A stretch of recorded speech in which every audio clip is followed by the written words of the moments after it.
В Ашхабаде, в резиденции посла Турции в Туркменистане, состоялась пресс-конференция с представителями средств массовой информации.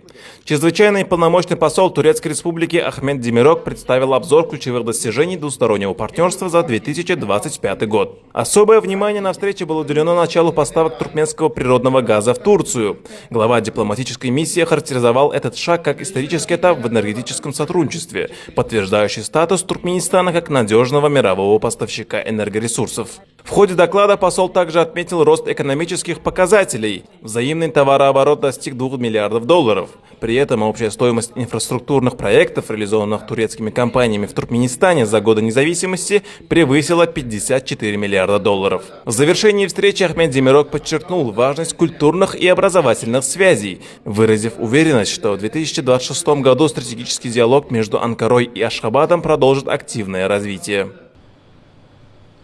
Geçtiğimiz yıl 2025 yılı içerisinde Türkiye-Türkmenistan ilişkilerinin tüm veçeleriyle siyasi, ekonomik, ticari, diğer alanlardaki, kültürel alanlardaki ilişkilerinin yıllık bir değerlendirmesini yaptık. İki kardeş ülke arasındaki bu ilişkiler inşallah önümüzdeki dönemde devam edecek.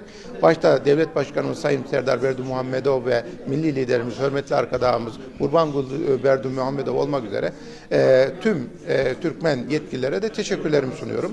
İnşallah 2026 yılı Türkiye-Türkmenistan ilişkileri açısından daha gelişmelere müsait, daha iyi bir yıl olacağını düşünüyorum. Bu çerçevede çalışmalarımız devam ediyor.